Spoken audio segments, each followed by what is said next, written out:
tercer tema que es la tercera dimensión del presbiterianismo, que es desplegando el presbiterianismo. Ya hemos visto una definición del presbiterianismo, es decir, que tenemos que entender acerca del presbiterianismo. Después vimos cómo es la manera de desarrollar el presbiterianismo. Y ahora vamos a hablar del despliegue del presbiterianismo. Y yo quiero comenzar esta exposición con una cita que me pareció muy interesante la primera vez que la leí. Esta cita fue escrita por un ministro de la Iglesia Presbiteriana Libre de Escocia, llamado John Duncan. John Duncan, él era un experto en Antiguo Testamento, un experto en lenguas semíticas, profesor de hebreo, y también fue misionero en Hungría para los judíos que vivían en ese país. Él tiene una cita que me parece muy pertinente para nuestro encuentro. Él escribió lo siguiente: primero soy cristiano, luego católico, luego calvinista, cuarto paigo bautista y finalmente presbiteriano. No puedo invertir el orden.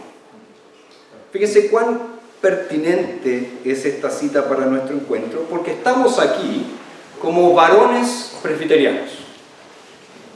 Sin embargo, tenemos que recordar que en primer lugar somos cristianos, que pertenecemos a la Iglesia Universal del Señor Jesucristo, que nuestra comprensión del Evangelio está caracterizada por la teología calvinista, que creemos que el pacto es para nosotros y para nuestros hijos. Y creemos que el sistema de gobierno que enseñan las Escrituras es el presbiteriano.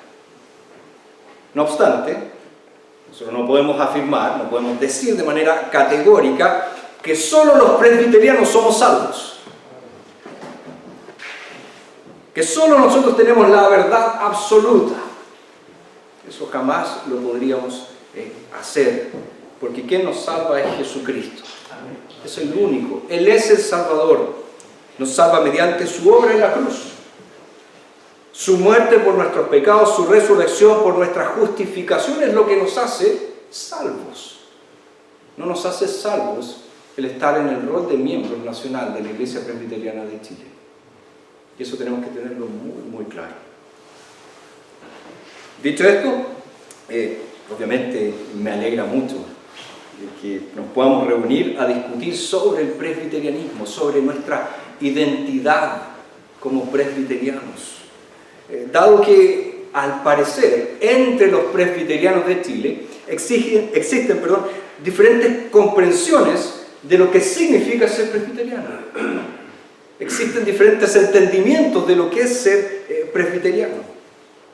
Por eso, ha sido nuestra intención en este día y en los días en que estemos en este encuentro, presentar lo que es ser presbiteriano. Por eso definir bien, por eso entender cómo se desarrolla y ahora finalmente cómo se despliega. Es decir, de qué manera como presbiterianos vamos a impactar en nuestras iglesias locales, de qué manera como presbiterianos vamos a impactar en el mundo. Y como muy bien decía Diego, parte por casa. Hace muy poco también leí una cita que me pareció espectacular, que decía: si tu cristianismo no funciona en casa, entonces no es cristianismo. Si tu cristianismo no funciona en tu familia, con los más cercanos, entonces no es cristianismo para nada. Eso es muy importante que lo tengamos presente. Entonces, para ponernos en sintonía, voy a invitarles a que abran sus Biblias, por favor, en el libro de los Hechos, capítulo 15. Hechos, capítulo 15. Un texto que de pasadita, el pastor Rolando lo mencionó. Cuando él dijo, apareció ahí Hechos 15, me dio un shock. Y dije, chuta, me he echado a perder toda la cuestión. Pero, gracias a Dios, fue una pincelada, parece, lo que él dio. Entonces, Hechos 15, vamos a ir a mantener abiertas nuestras Biblias en Hechos 15, porque vamos a estar tratando ahí de diferentes aspectos de lo que el texto nos menciona. Vamos a leer entonces Hechos 15, como dice ahí, del verso 1 al 32.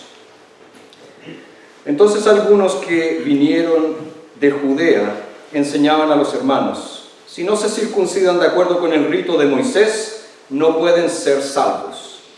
Puesto que surgió una contienda y discusión no pequeña por parte de Pablo y Bernabé contra ellos, los hermanos determinaron que Pablo, Bernabé y algunos otros de ellos subieran a Jerusalén a los apóstoles para tratar esta cuestión. Entonces los que habían sido enviados por la iglesia pasaban por Fenicia y Samaria, contando de la conversión de los gentiles, y daban gran gozo a todos los hermanos. Una vez llegados a Jerusalén, fueron recibidos por la iglesia y por los apóstoles y por los ancianos, y les contaron todas las cosas que Dios había hecho con ellos. Pero algunos de la secta de los fariseos que habían creído se levantaron diciendo: es necesario circuncidarlos y mandarles que guarden la ley de Moisés. Entonces se reunieron los apóstoles y los ancianos para considerar este asunto.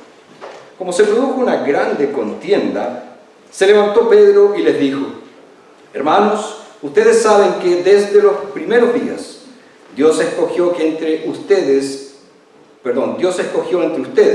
que los gentiles oyeran por mi boca la palabra del Evangelio y creyeran. Y Dios, que conoce los corazones, dio testimonio a favor de ellos al darles el Espíritu Santo igual que a nosotros. Y no hizo ninguna diferencia entre nosotros y ellos, ya que purificó por la fe sus corazones. Ahora pues, ¿por qué ponen a prueba a Dios colocando sobre el cuello de los discípulos un yugo que ni nuestros padres ni nosotros hemos podido llevar? Más bien, nosotros creemos que somos salvos por la gracia del Señor Jesús, del mismo modo que ellos. Entonces toda la asamblea guardó silencio y escuchaban a Bernabé y a Pablo mientras contaban cuántas señales y maravillas Dios había hecho por medio de ellos entre los gentiles. Cuando terminaron de hablar, Jacobo respondió diciendo: hermanos, óiganme. Simón ha contado cómo Dios visitó por primera vez a los gentiles para tomar de entre ellos un pueblo para su nombre. Con esto concuerdan las palabras de los profetas, como está escrito: después de esto volveré y reconstruiré el tabernáculo de David, que está caído. Reconstruiré sus ruinas y lo volveré a levantar, para que el resto de los hombres busque al Señor, y todos los gentiles sobre los cuales es invocado mi nombre, dice el Señor que hace estas cosas, que son conocidas desde la eternidad.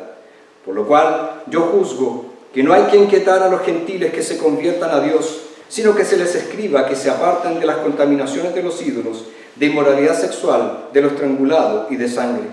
Porque desde tiempos antiguos Moisés tiene en cada ciudad quienes le prediquen en las sinagogas, donde es leído cada sábado. Entonces pareció bien a los apóstoles y a los ancianos con toda la iglesia que enviaran a unos hombres elegidos de entre ellos a Antioquía, con Pablo y Bernabé, a Judas, que tenía por sobrenombre Barsabás, y a Silas, quienes eran hombres prominentes entre los hermanos.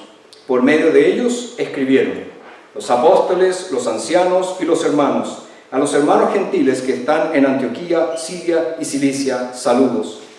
Por cuanto hemos oído que algunos que han salido de nosotros, a los cuales no dimos instrucciones, les han molestado con palabras, trastornando sus vidas, de común acuerdo nos ha parecido bien elegir unos hombres y enviarlos a ustedes con nuestros amados Bernabé y Pablo, hombres que han arriesgado su vida por el nombre de nuestro Señor Jesucristo.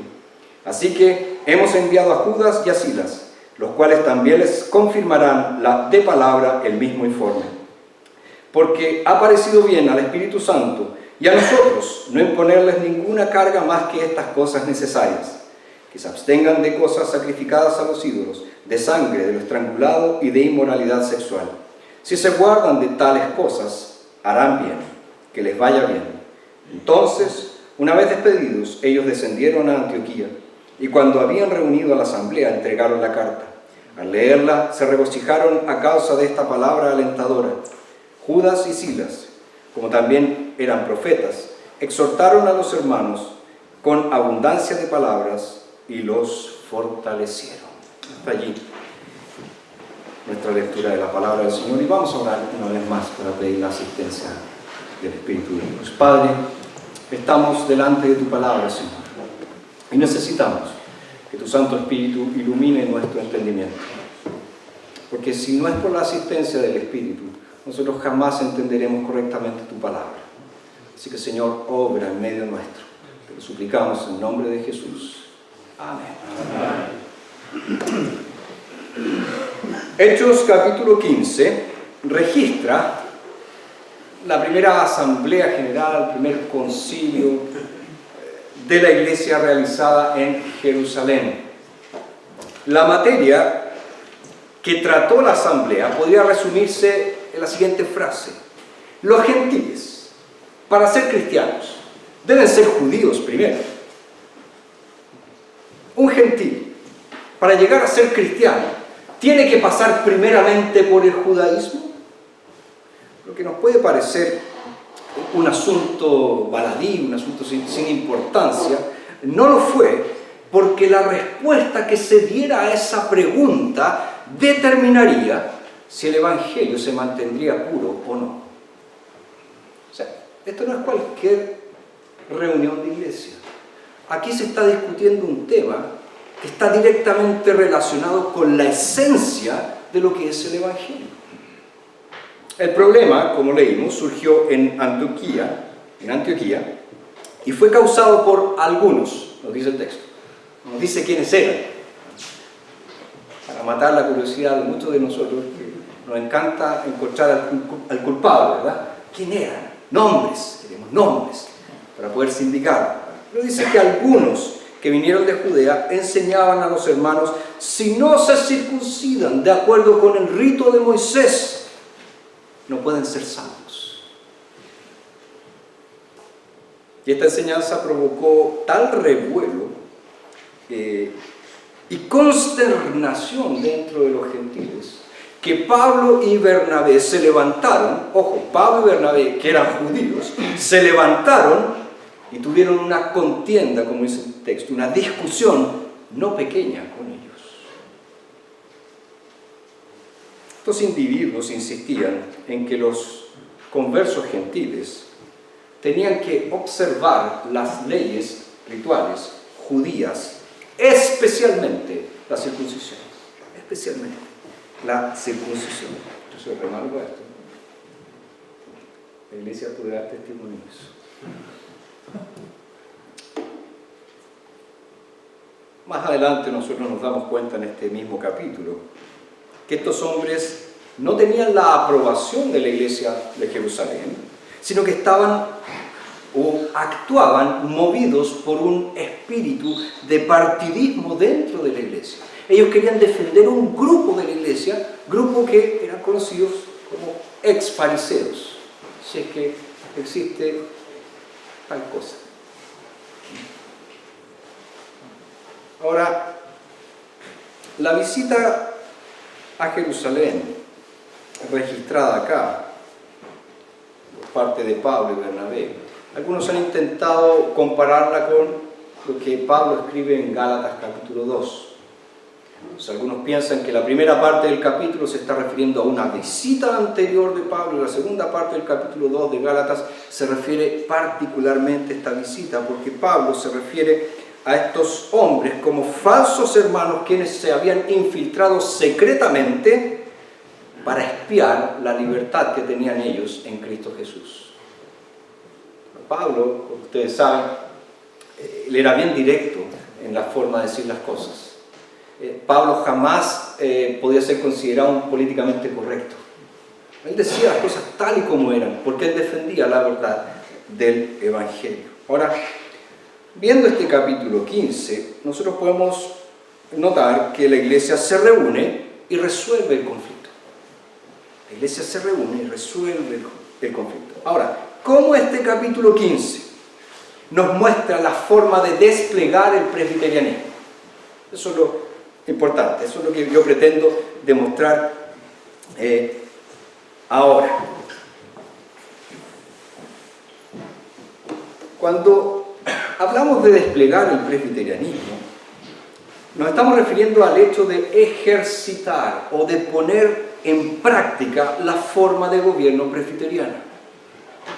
Lo que vimos en parte con la exposición del pastor Rolando. Cómo se gobierna una iglesia presbiteriana. Y mirando Hechos 15, nosotros vamos a encontrar ciertos elementos que nos van a permitir entender cómo se ejerce este gobierno presbiteriano, de una manera bíblica y de una manera que glorifique a Dios. Obviamente este texto no agota el asunto, pero sí nos proporciona elementos de base que nos permitirán responder a ciertas preguntas, tales como: ¿de qué manera se debe gobernar una iglesia? ¿Quiénes deben gobernar esa iglesia? ¿Qué diferencia hay entre una red de iglesias y una iglesia presbiteriana? ¿Cómo debemos cultivar el presbiterianismo? Etcétera. Entonces, vamos a ver brevemente cómo este texto nos menciona estos elementos a fin de responder a esas inquietudes u otro tipo de inquietudes que puedan surgir. Vamos entonces a la primera parte, el surgimiento de la controversia. Ya dijimos que surge en un contexto gentil, en la iglesia de Antioquía. Un grupo de personas venidas desde Judea, venidas desde Jerusalén, comenzaron a enseñar que no podían ser salvos a menos que fueran judíos primero, luego cristianos. Porque esta idea de circuncidarse, toda está dentro del cuadro de ser un judío antes. No es solamente la idea de recibir un signo y un sello, sino que está enmarcada dentro de la idea de ser judío, luego puede ser un buen cristiano y un cristiano completo, un cristiano verdadero.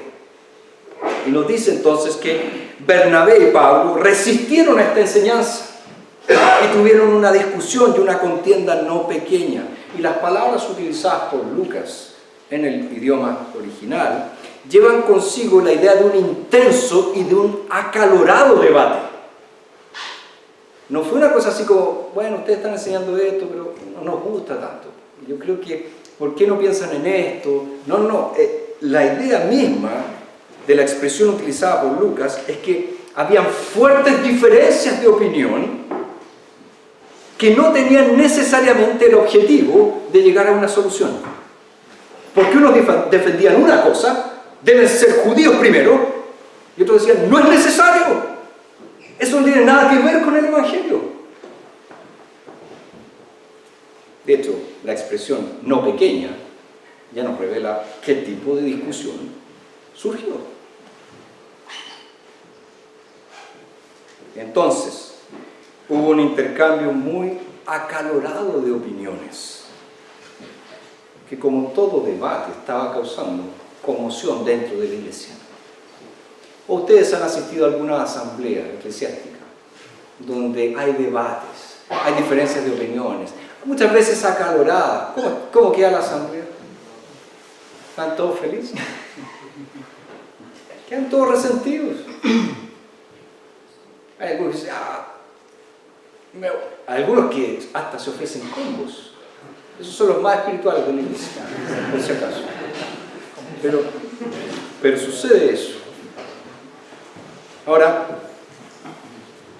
¿qué hacer? ¿Qué hacer ya que no se llegaba a un acuerdo? ¿Cómo solucionar estas diferencias? Más importante aún, ¿cómo saber quién tenía la razón? Ahora, paremos un momento y déjenme preguntarles algo. ¿Ustedes creen que este grupo que venía de Judea, que estaba diciendo tienen que ser judíos primero, y Pablo y Bernabé, que estaban en Antioquía, que decían no es necesario, no tenían argumentos bíblicos para defender sus posiciones? Ambos tenían. Siempre ha sido así en la historia de la iglesia. Un grupo interpreta la Biblia de una forma y otro grupo interpreta la Biblia de otra manera, y la cosa sigue. ¿Cómo solucionar una controversia así? ¿Cómo determinar bíblicamente quién está en lo correcto? Ese es el gran punto. Esa es la problemática. Y si se dan cuenta, no es algo sin importancia, es algo bastante importante. Ahora, ¿qué hizo la iglesia? Bueno, no se puso a citar a los grandes teólogos del momento, como lo haríamos nosotros. Acá tengo una lista, todos estos libros de teólogos que defienden mi posición, entonces los voy a citar.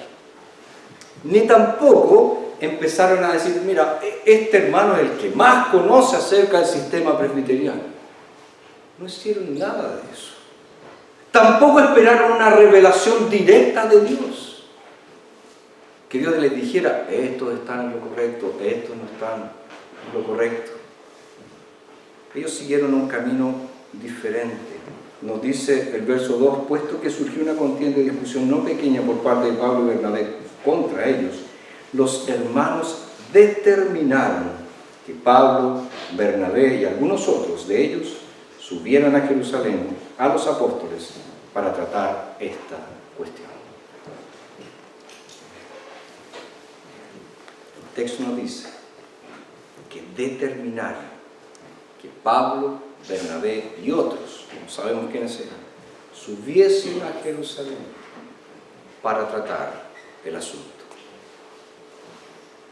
Ahora, ¿quiénes determinaron que Pablo, Bernabé y estos otros subieran a Jerusalén? Hay algunas traducciones que dicen los hermanos, ¿no? Por ejemplo, la que yo acabo de leer, Pablo, Bernabé y los hermanos. Pero en el griego no aparece esa expresión, los hermanos. Se puede subentender, pero yo creo que causa confusión agregar ese término. El texto griego solamente dice determinaron, dispusieron, designaron a Pablo, a Bernabé. Punto. Y ese texto y esa palabra en griego que es utilizada acá por Lucas implica también que les dieron instrucciones específicas de lo que debía hacerse allá en Jerusalén. ¿Se dan cuenta cómo aquí ya tenemos el concepto de delegados? Un concepto fundamental dentro del sistema presbiteriano a la hora de referirse a la representación delante de otros consejos. Los delegados no van a los consejos a emitir opiniones personales. Ese es un error. Los delegados van a los consejos en representación del consejo que los envió como delegados. Sea la iglesia local en el caso de un presbiterio, o sea un presbiterio en el caso de un sínodo. Van como representantes de esos consejos y no van a hablar por cuenta propia, a hablar lo que a ellos les parece, que a veces en contradicción con lo que ha dispuesto su consejo que los envió. Eso no puede ser, porque se les dan instrucciones específicas de cómo deben hacerse las cosas, y aquí vemos un respaldo bíblico para eso. Pero aún no podemos responder a la pregunta, ¿quiénes les dieron estas instrucciones? ¿Toda la iglesia de Antioquía? Yo quiero proponer una respuesta, sin ponerme la camiseta, pero fue el consistorio, el consejo local de presbíteros, quien determinó que estos hermanos subieran a Jerusalén a presentar el asunto. ¿Con base a qué, pastor, usted está afirmando esta cuestión? El texto no dice. En ninguna parte dice el consistorio local envió a Pablo y a Bernabé a Jerusalén. Con base en lo que mencionó, por ejemplo, el pastor Rolando en Hechos 14:23.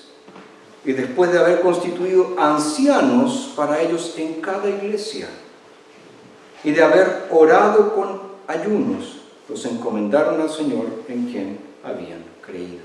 O sea, fíjense, claramente está diciendo que Pablo y Bernabé constituían ancianos en cada iglesia que plantaban. Y ciertamente la iglesia madre, la iglesia de Antioquía, estaba estructurada de esa manera. Así como la iglesia en Jerusalén estaba estructurada de esa manera. Ya vimos que el gobierno presbiteriano no fue algo que se les ocurrió a algunos durante la época de la Reforma. Es algo que tenía su antecedente en la iglesia del Antiguo Testamento, en el Israel de Dios. Existe un consenso entre los estudiosos bíblicos de que el gobierno de la Iglesia que vemos en el Nuevo Testamento era un gobierno presbiteriano. Gobierno que los cristianos habían heredado de la forma como se gobernaba Israel en el Antiguo Testamento. La iglesia en el desierto, como vimos. Cada iglesia local era gobernada por este consejo de ancianos, por este consejo de presbíteros, y ellos eran quienes ejercían el gobierno de esa iglesia local. Presbíteros obviamente escogidos de manera democrática, elegidos por la iglesia local, pero una vez elegidos, el gobierno estaba en sus manos, como consejo, no como individuos aislados, como consejo. Entonces vemos entonces que el primer elemento que se presenta en medio de esta controversia que afectaba a la esencia misma del Evangelio es el ejercicio del sistema presbiteriano de gobierno. Eso es súper importante, súper interesante y de cierta manera alentador para nosotros. Ver que desde un inicio, cómo se solucionaban los problemas teológicos, doctrinales y prácticos en la iglesia, ejerciendo el gobierno presbiteriano, porque Dios había determinado que así fuera y que le correspondía, como ya mencioné, al consejo local. Nos dice el verso 3: entonces los que habían sido enviados por la iglesia pasaban por Fenicia y Samaria, contando de la conversión de los gentiles, y daban gran gozo a todos los hermanos. Ah, pastor, pero ahí dice que los que habían sido enviados por la iglesia. Pero ahí no solamente se refiere a esta facultad de haber sido enviados como representantes, sino la expresión apunta a que la iglesia les dio todo lo necesario para el viaje. Los recursos para hacer el viaje, el respaldo financiero para hacer el viaje. Por eso fueron enviados por la iglesia, respaldados financieramente por la iglesia. Entonces no está en contradicción con lo que ya les acabo de mencionar, que quienes decidieron la ida de Pablo, Bernabé y otros hermanos a Jerusalén fue el consejo local, los ancianos, los presbíteros, aquellos que gobernaban la iglesia local. Y aquí ellos fueron encaminados por la iglesia, apoyados por la iglesia para cumplir esta función. Entonces, en primer lugar tenemos esto, el surgimiento de la controversia. Después vemos la llegada a Jerusalén y la presentación del informe. Fíjense que esta controversia que surge en Antioquía fue lo suficientemente seria para justificar una asamblea en Jerusalén. Eso ya nos dice bastante. No fue una mera problemática sencilla. Fue algo bastante importante lo que pasó en Antioquía. Y fueron enviados estos delegados, quienes, como dice el verso 3, pasaban por Fenicia, pasaban por Samaria y contaban lo que Dios había hecho en medio de los gentiles. ¿Y qué pasaba con esas iglesias cuando los oían? Gran gozo a todos los hermanos. Entonces fíjense, en la medida que ellos viajan hacia el sur, en dirección a Jerusalén, van contando lo que Dios ha hecho en medio de los gentiles.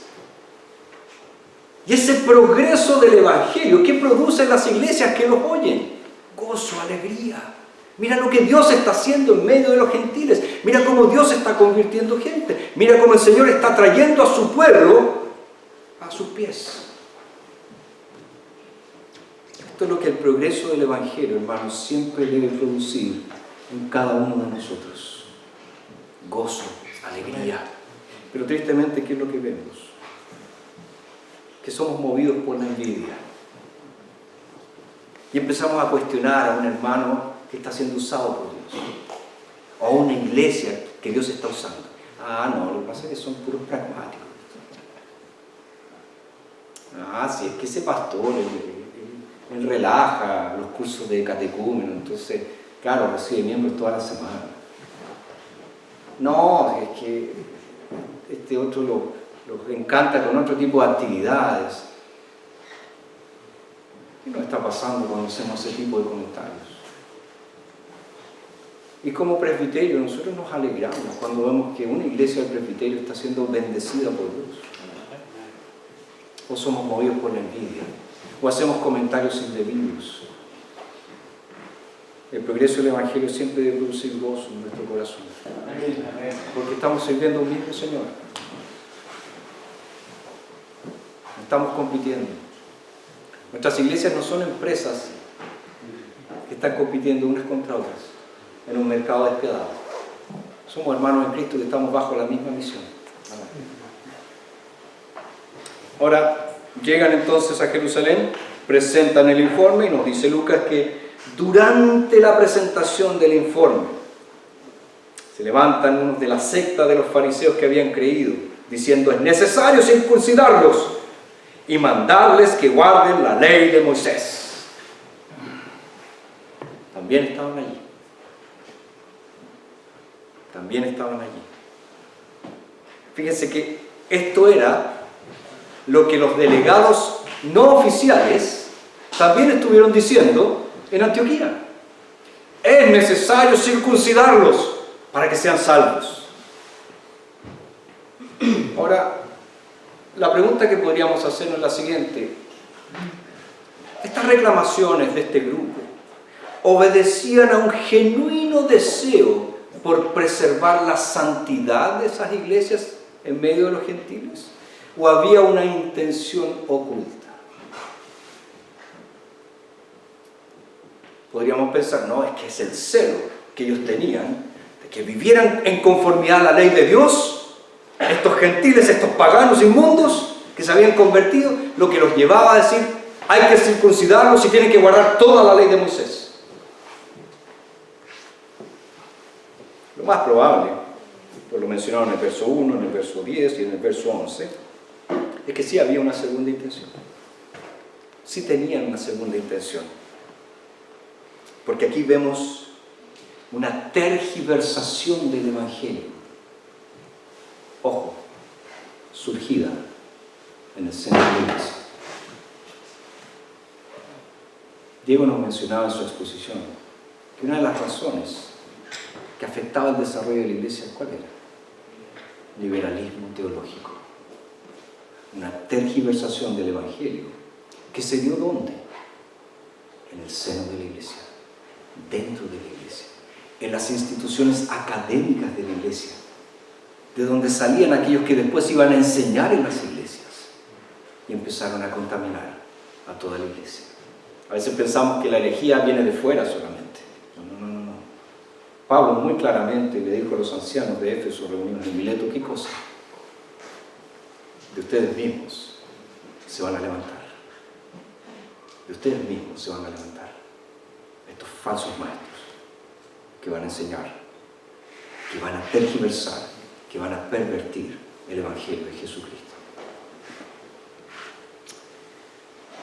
Ahora, la iglesia en Antioquía debería haberse rendido a esto en favor de la unidad de la iglesia.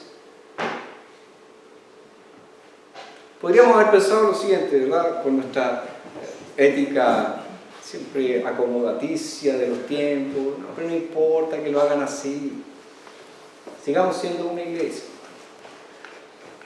Nosotros somos la iglesia de los solo por gracia, y ellos son la iglesia de los gracia más ley. No es lo mismo, ¿sí? Estamos todos dentro de la misma iglesia.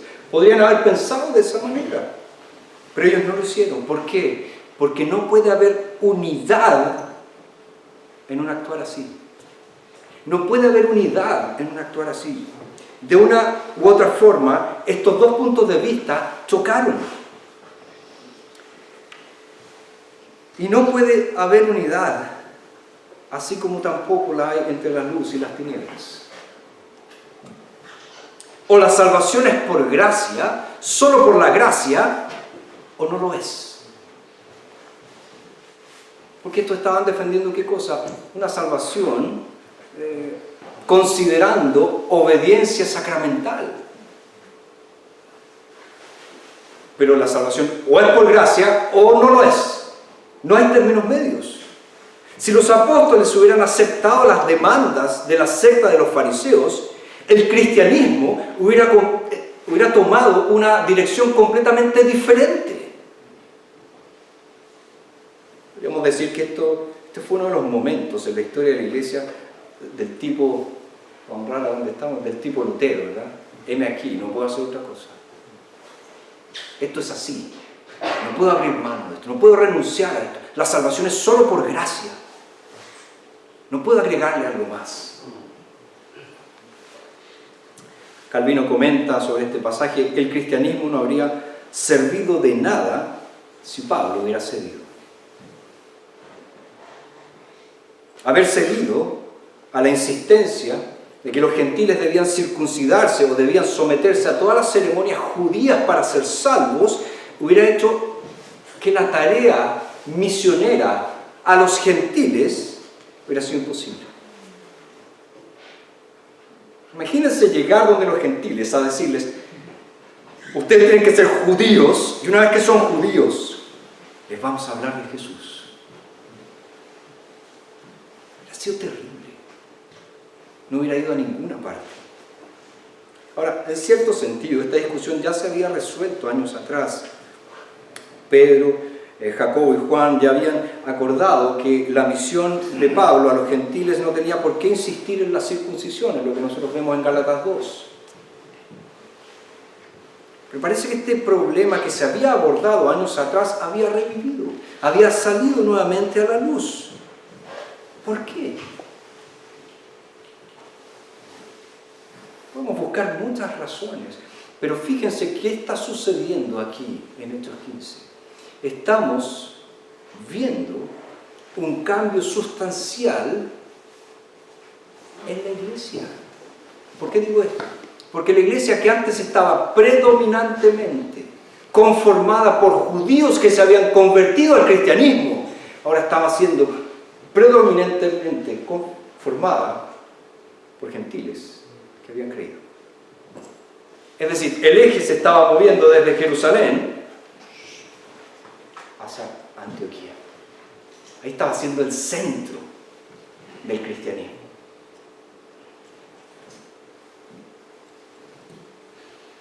¿Quiénes discutieron el asunto? Por lo que dice el verso 6, en primera instancia fueron los apóstoles y los ancianos. Verso 6, entonces se reunieron los apóstoles y los ancianos para considerar este asunto. En presencia de la iglesia, sí. Pero parece que hasta este momento la iglesia se mantiene pasiva. Solo está oyendo la discusión de los líderes.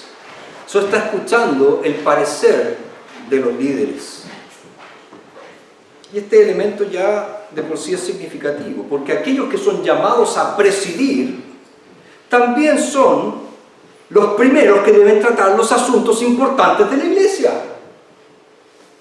No puede surgir de otra manera. No puede ser abordado, mejor dicho, de otra manera. Aquellos que han sido llamados a gobernar, a presidir, que han sido llamados por Dios para eso, son los primeros que deben tratar esos asuntos difíciles en la vida de la iglesia. Es parte de sus funciones como oficiales de la iglesia. También es cierto que más tarde, nos dice el verso 22, que toda la iglesia estuvo de acuerdo en el parecer, pero en un primer momento los presbíteros, junto con los apóstoles, estudiaron el asunto, discutieron el asunto, debatieron el asunto. Pero aquí es tan interesante ver cómo Lucas pone en un pie de igualdad a los apóstoles con los ancianos. No se reunieron solo los apóstoles. Estaban ellos y los ancianos, los presbíteros reunidos. Y aquí nos hace todo sentido aquello que Pedro dice más adelante en su primera carta. Pedro, anciano, igual que ellos. No soy superior, soy la misma cosa. Entonces, el gobierno de los ancianos, de los presbíteros, se ve claramente en este capítulo 15 de Hechos. La iglesia, a pesar de estar aún en su etapa infantil, la iglesia es muy infantil, es muy joven. Pero a pesar de eso, el gobierno representativo en manos de presbíteros es claramente visible en la manera en cómo se abordó este tema teológico importante. Fueron ellos los primeros que se reunieron a discutir del asunto, a debatir sobre el asunto y a deliberar sobre este asunto. Ahora, ¿se discutió sin mayores problemas dentro del Consejo de Ancianos? ¿Quién ha estado alguna vez en una reunión de consistorio? De esa hermosa, ¿verdad? Cuando uno sale feliz. A veces los temas son difíciles. Es maravilloso cuando hay una unidad en el consistorio en Cristo y se pueden tratar diversos temas de una buena forma, pero hay muchas veces en que no es así, en que hay conflictos. Y al parecer aquí, ese fue el caso, dice el verso 7, como se produjo una grande contienda. Misma expresión que ya había sido utilizada en el verso 2. Lucas está repitiendo las mismas palabras. O sea, el mismo nivel de discusión que hubo en Antioquía se repitió en Jerusalén en el Consejo de Ancianos.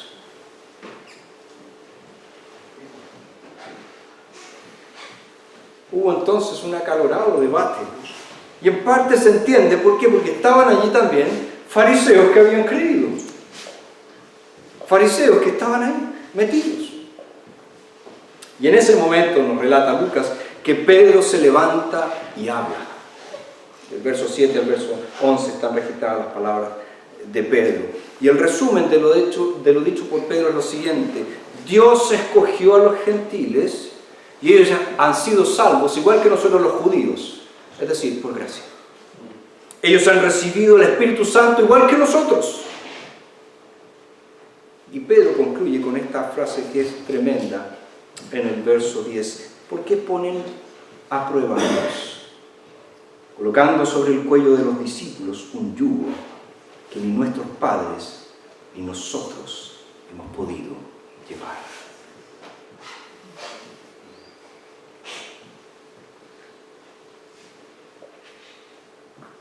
En otras palabras, él está diciendo a estos defensores de la circuncisión, a estos defensores del judaísmo: no sean muy hipócritas.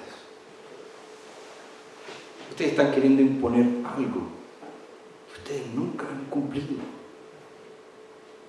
que sus ancestros tampoco han cumplido. Y ojo que aquí Pedro dice: nosotros no hemos cumplido. Él se está poniendo en el mismo pie de igualdad.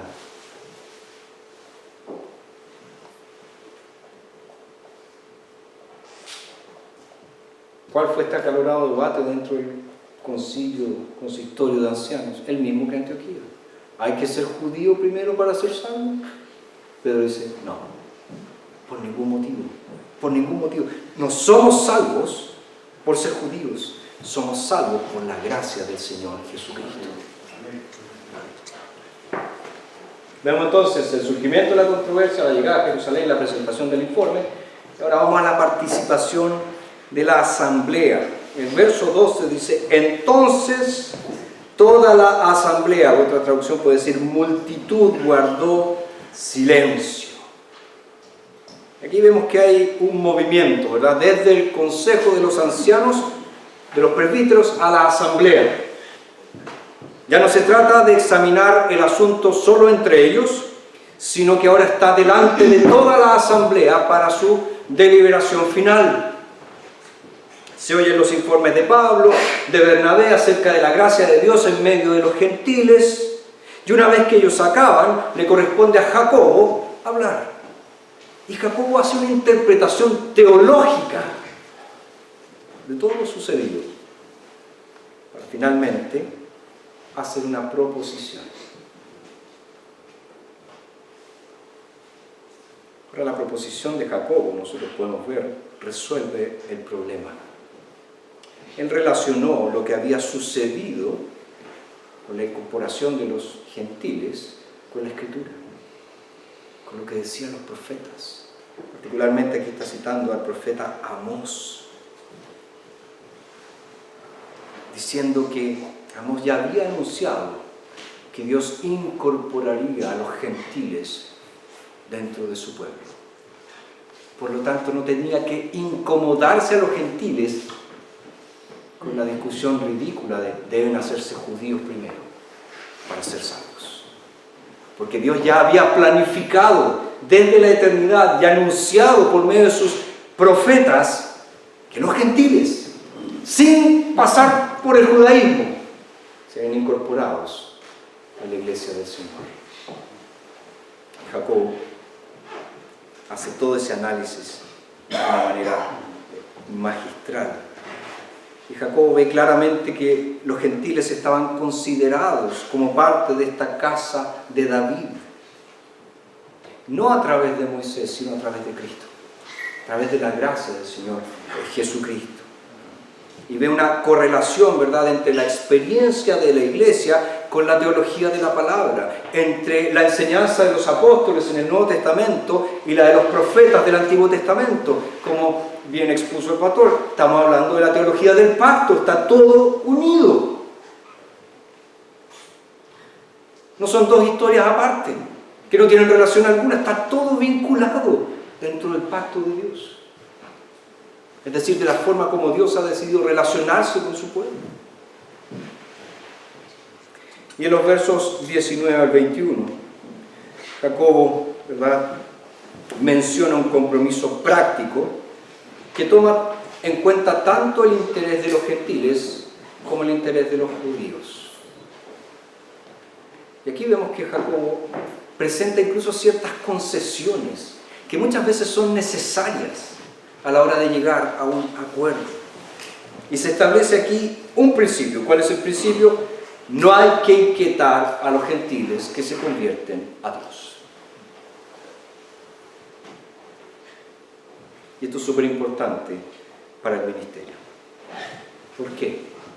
Porque si ya es suficientemente duro que una persona se convierta a Jesucristo, para esa persona es durísimo que se le diga: tú eres salvo por gracia. Porque la persona siempre va a pensar: yo tengo que hacer algo, tengo que hacer alguna cosa. Entonces es durísimo para la persona decir: tú no tienes que hacer nada porque Cristo Jesús ya hizo todo. Eso es durísimo para la persona, pero imagínense cuán duro sería para esa persona después decirle: ya, pero tú tienes que ser exactamente igual a nosotros. Te tienes que vestir como nosotros, tienes que hablar como nosotros, tienes que frecuentar los lugares que nosotros frecuentamos, y ahí sí que vas a estar realmente dentro de la iglesia. Si estamos con ese discurso, nadie va a entrar. Le estamos cerrando la puerta en la cara para exigirles algo más, cuando la única exigencia es: cree en el Señor Jesucristo y serás salvo.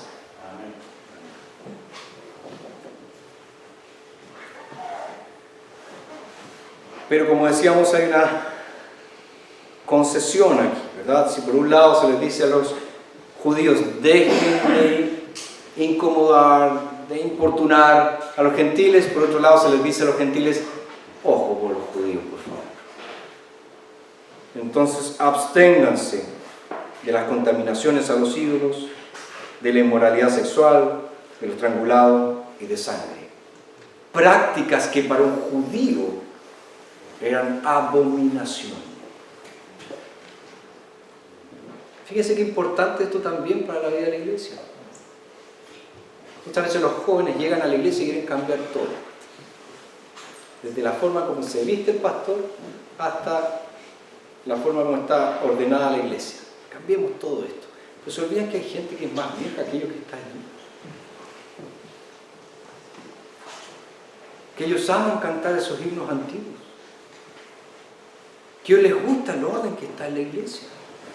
Tenemos que aprender a vivir con esas diferencias y a llegar a concesiones, que es propio de la naturaleza de la vida como iglesia. Porque si nos cerramos en nuestra propia opinión, que no, yo no abro mano de esto, cuando se trata de asuntos sin importancia, ¿ok? Cuando son de la esencia del Evangelio, ya lo estamos viendo, aquí no hay puntos medios. Pero cuando son cosas el término, adiáfora, no esenciales. MacArthur se enojaría, él dice que no existen cosas no esenciales.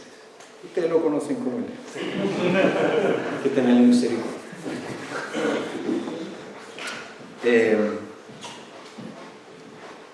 Hay que tener ojos con eso. Como les decía, y la palabra de Jacob es la siguiente: por lo cual yo juzgo. Eso no es un decreto apostólico. Esa palabra significa yo opino, a mí me parece, yo creo que esto sería lo que podríamos hacer. Es súper importante, porque es así como se presentan las proposiciones de los consejos de la iglesia. No podemos pretender que una persona sea el amo y señor de una asamblea. No existe eso dentro del sistema presbiteriano. Incluso si esa persona grita más fuerte, porque algunos creen que gritando más fuerte los otros lo escuchan y se quedan callados. Muchas veces sí, consiguen su objetivo, atemorizar al resto. El resto no tiene ganas de hablar. Pero aquí Jacobo, él da su opinión, su parecer, su proposición. Analizando ¿qué? La situación a la luz de la revelación bíblica y presentando su parecer. ¿Qué nos dice Lucas? Que la asamblea llega a un acuerdo apoyando esta proposición de Jacobo. ¿Qué más? El acuerdo y su comunicación. Este acuerdo tomado por la asamblea en Jerusalén fue una obra maestra de tacto, de delicadeza. Y comienza de una manera muy sabia, dando su parecer acerca de la circuncisión sin siquiera mencionar la circuncisión. Fíjense, verso 24. Por cuanto hemos oído que algunos que han salido de nosotros, a los cuales no dimos instrucciones, les han molestado con palabras trastornando sus vidas. Nos dicen, sabemos que salieron unos de acá, que no mandamos, que andan diciendo que ustedes se tienen que circuncidar para ser salvos. Eso es falso. Nos dicen eso. Pero dan su posición. Esos hombres no tienen autoridad ni representación alguna. Y lo dicen de una manera muy sabia. Muy sabia. El tema no se menciona en sí, pero se hace una referencia a aquellos que habían estado perturbando a las iglesias gentiles.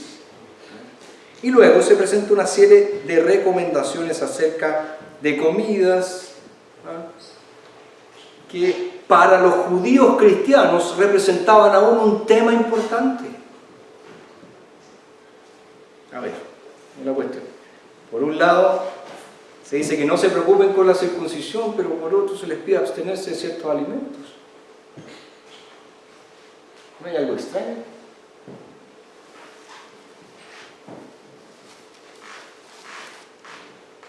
Para ser justos, nosotros podríamos decir que el acuerdo de la asamblea buscó suavizar un poco la cuestión y viene a ser más que un decreto, una especie de consejo. Una especie de consejo para las iglesias. ¿Por qué? Fíjense lo que dice el verso 29 al final. Si se guardan de tales cosas, harán bien. No les dice en ninguna parte, les exigimos que se guarden de esas cosas. Es acuerdo de esta asamblea y lo respeto. No dice nada de eso. Dice, si se guardan de estas cosas, harán bien. ¿Se dan cuenta de la sabiduría de estos hombres? ¿Se dan cuenta del espíritu de unidad que los inunda? Ahí están. La iglesia en Jerusalén no estaba imponiendo esto a los gentiles, sino que les estaban pidiendo, ¿qué cosa? Su aceptación voluntaria a estas cosas.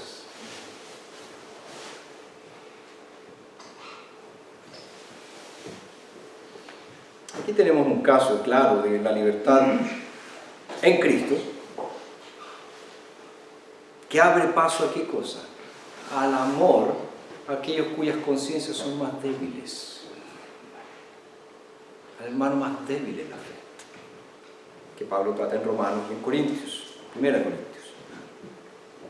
Los gentiles tienen toda la libertad de no obedecer a las leyes rituales judías. Pero cuando judíos cristianos están presentes,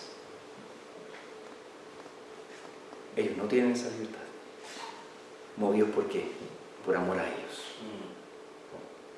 Por amor a ellos, sí se van a abstener de comidas que para ellos da lo mismo.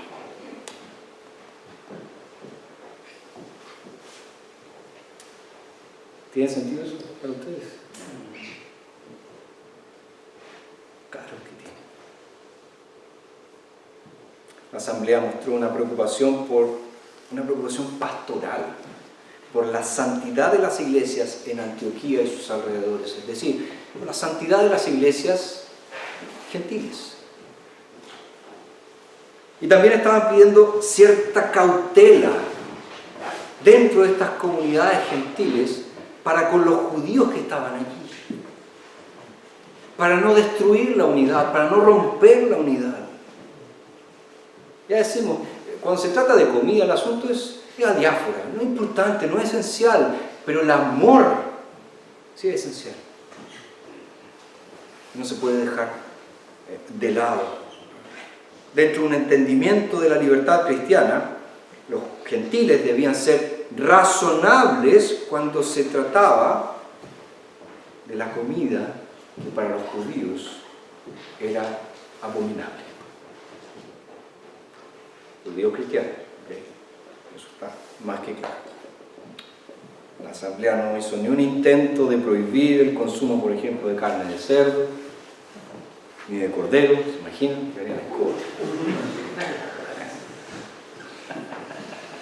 Sabiendo qué cosa, sabiendo que es probable que no hubiera sido bien recibido esa prohibición. Mira que ahora es Cuba, porque formaba parte de su dieta alimenticia. Pero en el caso en que se produjera cualquier ofensa más grave hacia los judíos, los gentiles debían tener la suficiente sensibilidad y comprensión para con ellos. No pasarlos a llevar, no ser indiferentes, sino estar realmente preocupados. Calvino tiene una frase tremenda respecto a eso, dice que era necesario enterrar las ceremonias con cierta decencia. Miren qué bonito. Están muertas. En el fondo dice, están muertas. Hay que enterrarlas. Pero hagamos un funeral bonito. Hagamos decente la manera que la enterramos. No tiremos un hoyo nomás. Y es cierto, muchas veces nos falta ese tipo de tacto en la vida de la iglesia. Por lo tanto, en esta línea de interpretación,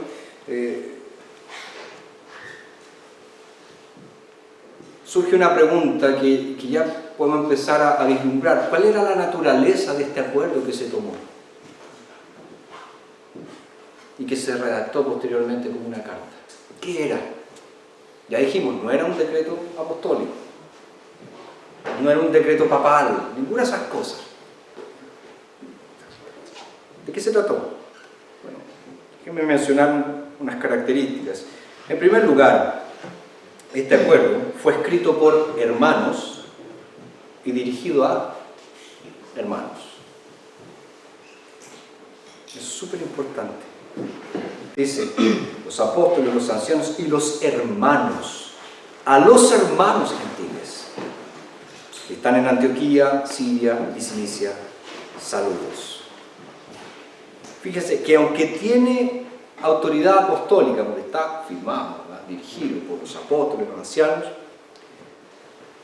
aunque es un acuerdo, una carta que proviene de la iglesia madre en Jerusalén, el documento muestra que existen vínculos los unos con los otros y que este es el famoso conexionismo presbiteriano. Antes había una división entre judíos y gentiles. Ahora son miembros de una misma familia, son hermanos en Cristo, comparten la misma salvación, tienen el mismo nombre, tienen los mismos privilegios, tienen la misma esperanza, pero están vinculados, están unidos, no están separados. Es por eso que nosotros los presbiterianos no creemos que las iglesias deban existir independientemente. Cada una semana sola. ¿Cómo creen los independientes? Nosotros creemos que la esencia misma, la naturaleza misma de la iglesia, tal como la vemos en las Escrituras, es una iglesia interconectada, unas con las otras. Y no solamente a través de una red de iglesias, porque en las redes de iglesia yo me junto cuando quiero, con los que quiero. En el presbiterianismo no funciona así. En las redes de iglesia yo no le rindo cuentas a nadie. En el presbiterianismo no es así. Hay grandes diferencias y aquí vemos claramente que la iglesia está conectada. En segundo lugar, los del partido de la circuncisión, partido que se había hecho tremendamente desagradable en Antioquía y que no tenían autoridad alguna en Jerusalén para presentar sus opiniones, recibieron su total desaprobación por parte de la iglesia de Jerusalén. No pesquen la palabra de ellos. Pero sí, dice el verso 27, hemos enviado a Judas y Silas, los cuales también les confirmarán de palabra el mismo informe. Fíjense qué importante es esto. Las cartas oficiales son producto de acuerdos generales y no decisiones de una persona o de un grupo en particular.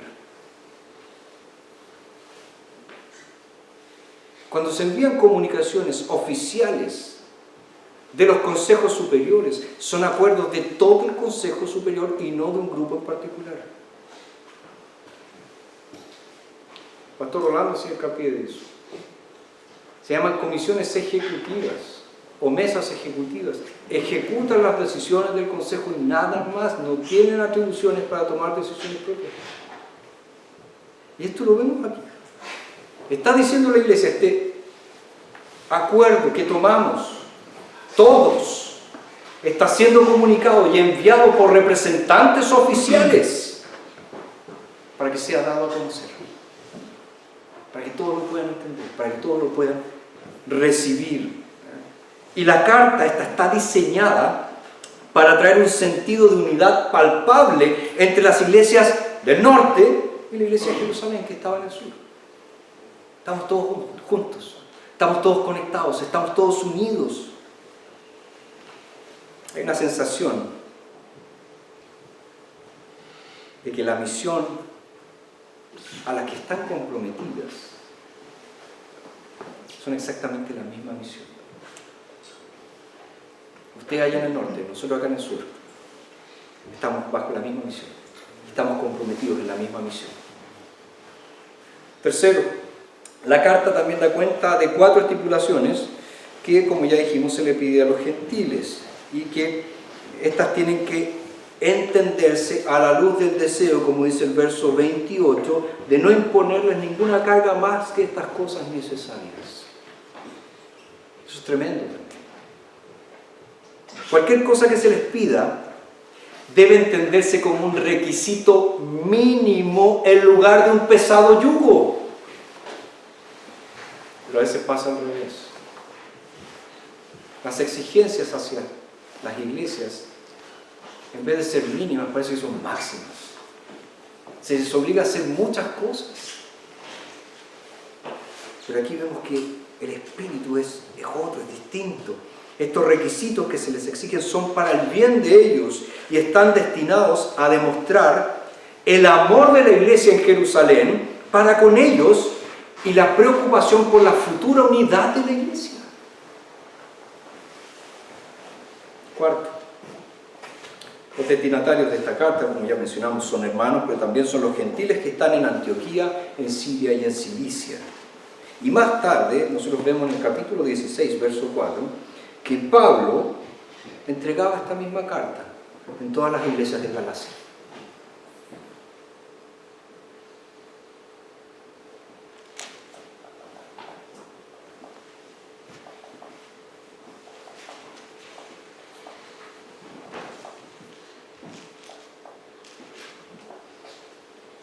El acuerdo fue tomado y el acuerdo fue comunicado.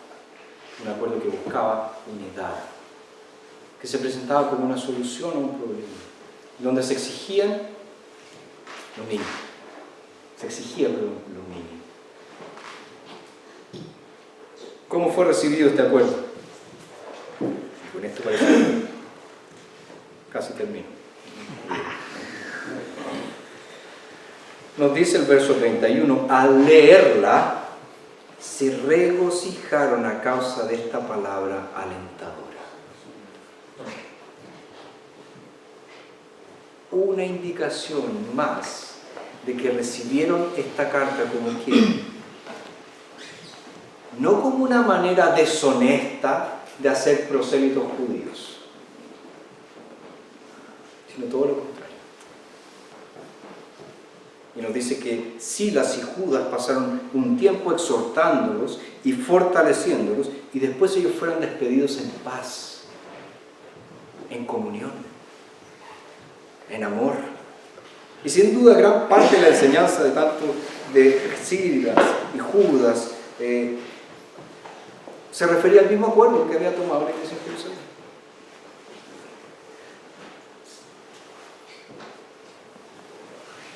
Por lo tanto, un evento trascendental en la vida de la iglesia ha llegado a una solución. Es interesante ver que un asunto tan importante como este, ya lo mencioné, no fue resuelto a través de una voz divina, de una revelación directa del Señor. El asunto fue discutido de acuerdo a qué? A ciertas reglas de debate dentro de una asamblea.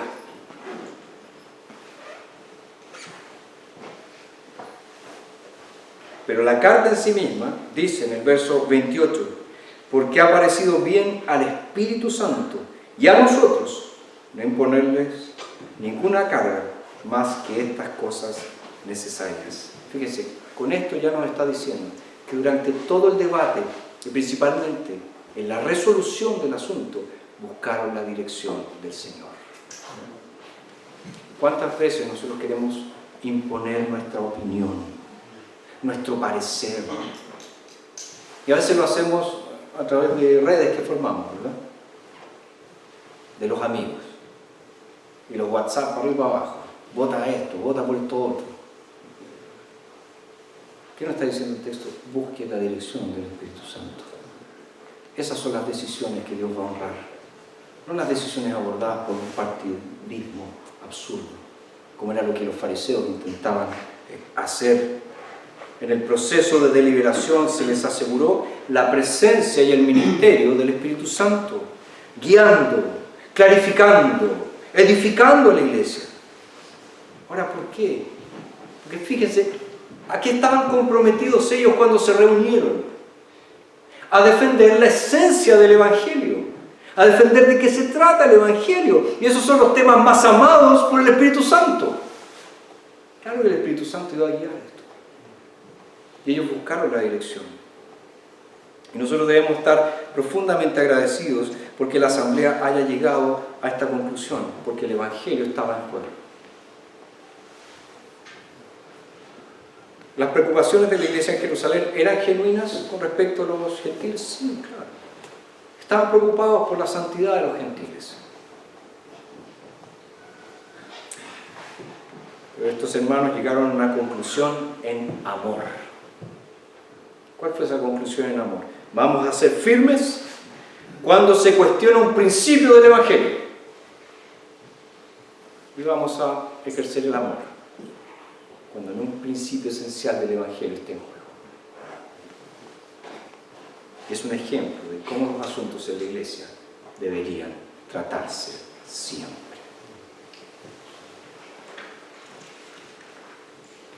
Ahora sí, está terminando. Lecciones para hoy. ¿Qué lecciones podemos sacar de este capítulo?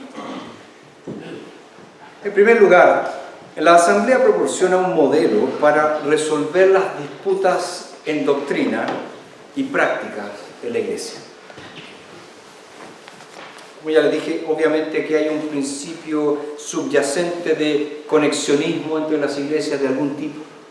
No son iglesias independientes que no tienen vínculos las unas con las otras. Por eso que yo afirmo y reafirmo la idea de que aquí hay un presbiterianismo incipiente, sí, pero está allí. Está el conexionismo presbiteriano, está allí. Las iglesias de Antioquía y de Asia Menor no pudieron resolver el problema solas.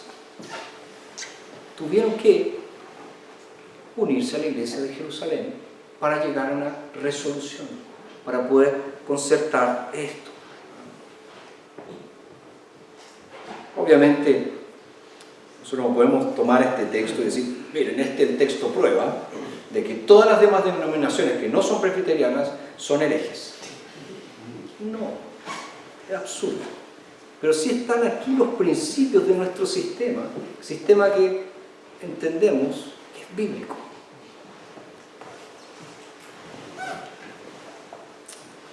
Ya decía también que el modelo, o la participación, mejor dicho, de los apóstoles en todo el proceso de deliberación y decisión, se encuadra, ¿verdad?, dentro del contexto histórico en que nos encontramos aquí en Hechos 15. Pero después que mueran los apóstoles, ¿quiénes quedarán a cargo de las iglesias?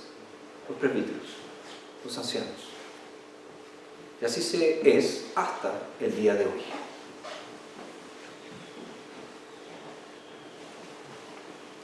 Segunda cosa, podemos ver en Hechos 15 que se nos presenta, ¿verdad?, este vínculo inseparable entre la vida interior de la iglesia y su misión.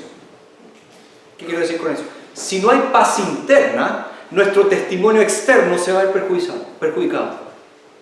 Si estamos todos peleados, créanme que nuestro testimonio externo va a ser perjudicado. La gente va a hablar de estos presbiterianos, pasan peleando estos gallos. Miren las cosas que se dicen en las redes sociales. Miren cómo se acusan los unos a los otros. Nuestro testimonio externo va a quedar por el suelo si no hay paz interna. Y aquí lo entendieron muy bien nuestros hermanos. Tercero, ¿qué concluyó la asamblea sobre los gentiles? Todos estuvieron de acuerdo con una determinada política para con los gentiles. Eso ya lo mencionamos. De qué cosas tenían que abstenerse, ¿verdad? Pero lo importante aquí es que la asamblea se negó absolutamente a exigir cualquier requisito adicional para la salvación. Solo por gracia, mediante la fe en Cristo Jesús. Nada más. Fíjense que, solo imaginando, si la iglesia en Jerusalén hubiera sido contumaz, porfiada, orgullosa, hubiera dicho, no, tienen que circuncidarse. ¿Ustedes creen que Pablo hubiera dicho, ya, bueno?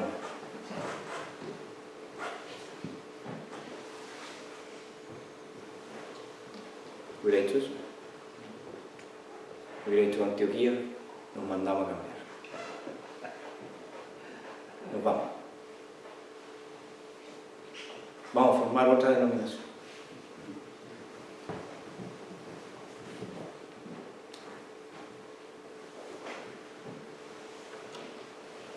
Cualquier insistencia en la circuncisión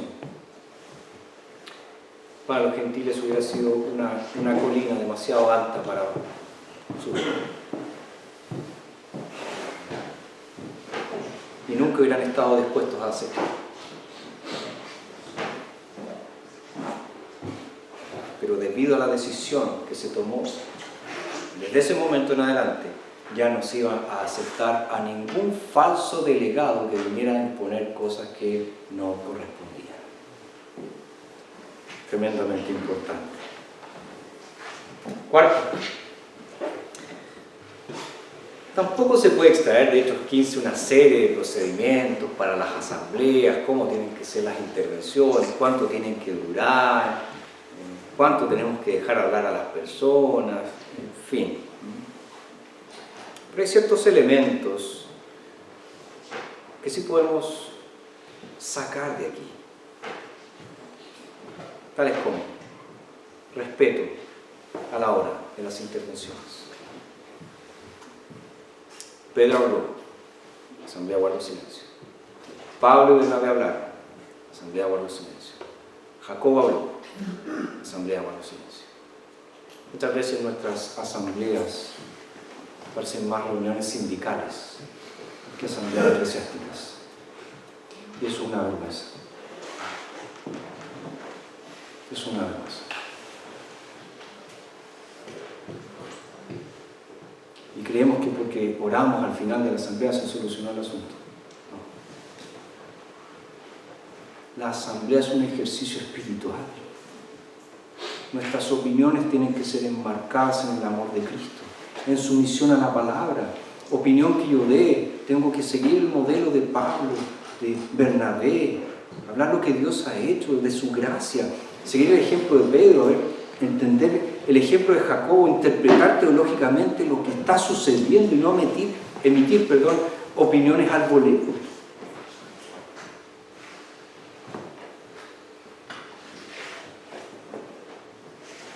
¿Qué?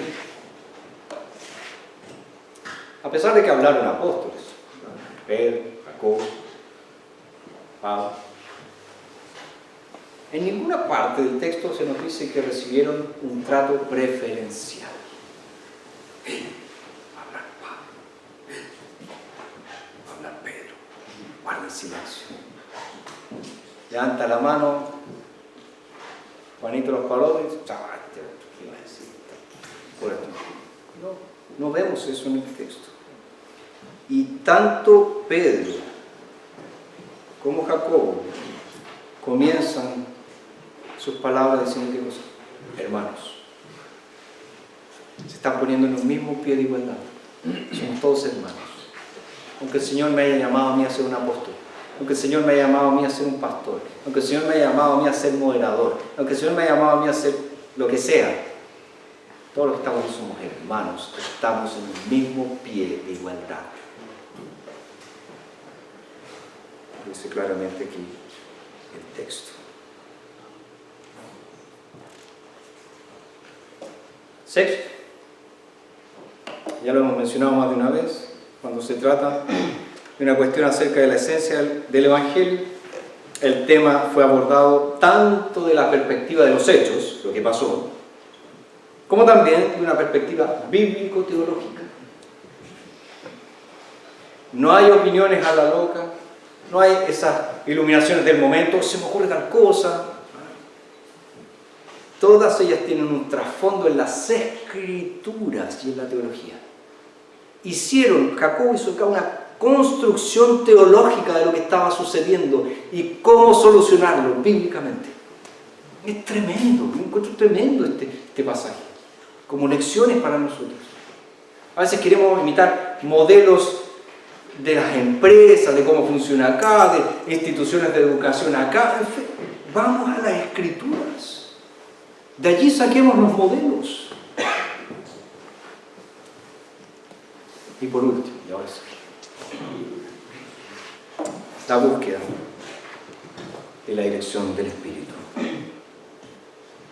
Desde la primera intervención hecha por Pedro hasta el acuerdo escrito y su comunicación, nosotros vemos un deseo de estos hermanos de hacer la voluntad de Dios.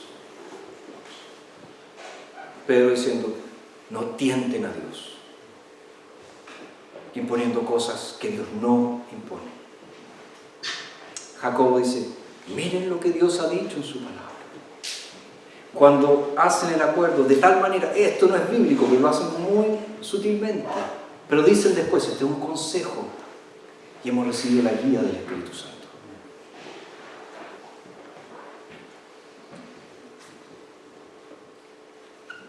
Como ya mencioné, el acuerdo no vino directamente de una revelación especial. Buscaron la guía del Espíritu Santo y la obtuvieron. Y nosotros hoy somos llamados a hacer exactamente lo mismo en cada situación que enfrentemos como iglesia. Solo así vamos a saber que los acuerdos que tomamos están en sintonía con la voluntad de Dios. Oremos.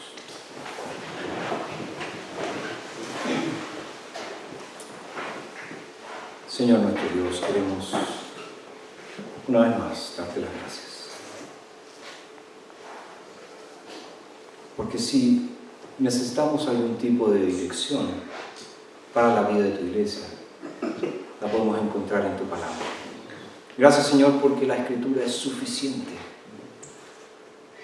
Ayúdanos entonces a ser hombres de la palabra, conocedores de la palabra, para que podamos interpretar los hechos a la luz de la palabra, para que podamos tomar acuerdos a la luz de tu palabra, acuerdos que glorifiquen tu nombre, acuerdos que impliquen el crecimiento de tu obra. Pedimos todo esto en el nombre de Jesús. Amén.